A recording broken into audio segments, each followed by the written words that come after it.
We celebrate Father's Day, the focus falls on finding solutions, raise young boys to be better men. Gender-based violence is a widespread societal problem that affects many communities across the country. And there's still a long way to go to solve substance abuse and alcohol problems that persist in our communities and, of course, exacerbate the scourge of GBV. Let's discuss this further with Pastor Vuyani Buwe, who's an anti-drug and substance abuse activist as well as a motivational speaker. A very good evening to you, Pastor, and thank you for joining us this evening. So people get married almost every day, but divorces are ever increasing in the country. In fact, the marriage time is at least about 2 years, according to some statistics that have been released over recent years. What and where is the problem here? Good evening, and thank you for having me. My take is that the absence of marital institutions that advocate for this institution is a dire need for the institution of marriage to be able to thrive and to survive.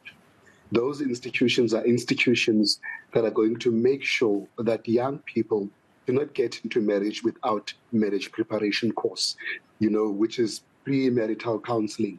That is vital for young people to ensure that there is some preparation and groundwork that is done to prepare them before they get into the glorious institution of marriage. And secondly, or thirdly, our people, especially African people, do not bother to take time to engage in marriage enrichment courses, which actually enhances the marital life. And then once those things are not in place, it is easy for that marriage to fall and fail dismally. Yeah.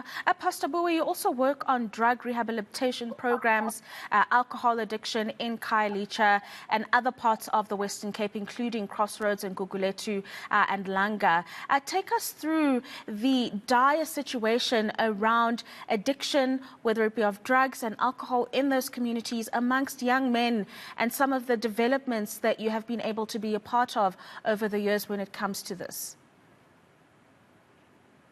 Drug use and the dependence in drugs, and substance abuse is very dire in our townships. It has contributed to crime. It has contributed to the scourge of rape. It has contributed to gender-based violence. We now have a term which has been accepted nationwide, which is called IPARA. It's become so normalized that it has become part of the fabric of society.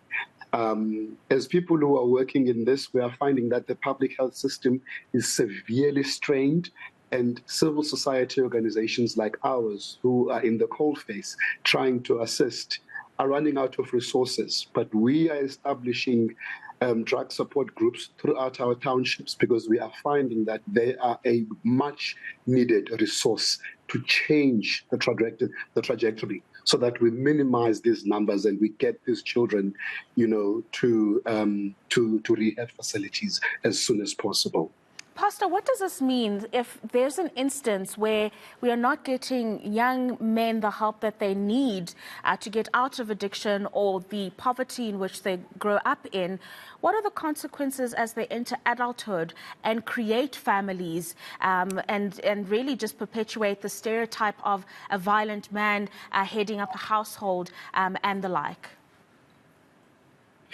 The impact is that you are taking a broken man and you are trusting him to be a custodian of family values. You are trusting him to inculcate some sort of culture into his family, and what kind of culture is going to be that. So what's going to happen is that it's going to be a cycle, a vicious cycle of the blind leading the blind. So the cycle needs to be broken.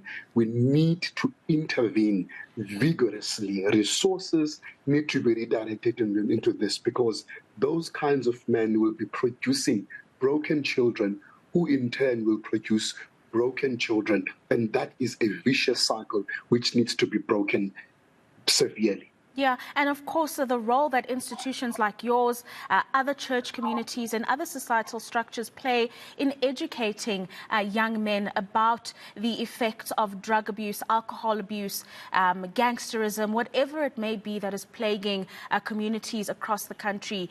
That education components from these structures is going to be critical because, of course, as you've just mentioned earlier, it cannot be done by government or NGOs on their own. It has to be a multifaceted approach. It has to be a multi-stakeholder approach.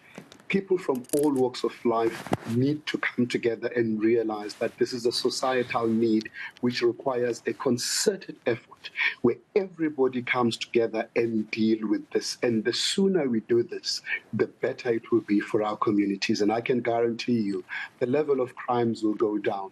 The level of rape will go down. The levels of murder will go down, because when an addict wants his fix, he will take a life without a single thought, because his life is being ruled, dictated to by his addiction. And then just a final note from you, Pastor. I mean, you work within these communities with the young people that reside within them. On a positive note, have you seen a hunger and an optimism from young men, women who want to get out of these bad situations and are actually actively working on a daily, perhaps even becoming leaders within organizations like yours to teach other young people about the consequences of drug and alcohol abuse and that it is indeed possible to get out?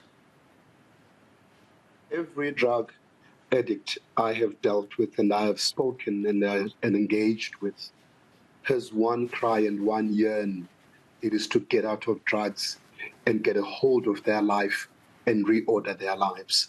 My committee, or the guys that I work with, are former drug addicts. The coordinators who work with me to establish more drug support groups throughout our townships are former drug addicts. The yearning is there. They are becoming leaders. Their lives are being changed. But you know, the supply of help compared to the rate of addiction is 10 to 19. So we need more. No, absolutely do. Thank you for your time this evening. That is Pastor Vuyani Buwe, who is an activist there, joining us, speaking about the role that fatherhood plays in dealing with issues of addiction in different communities. After the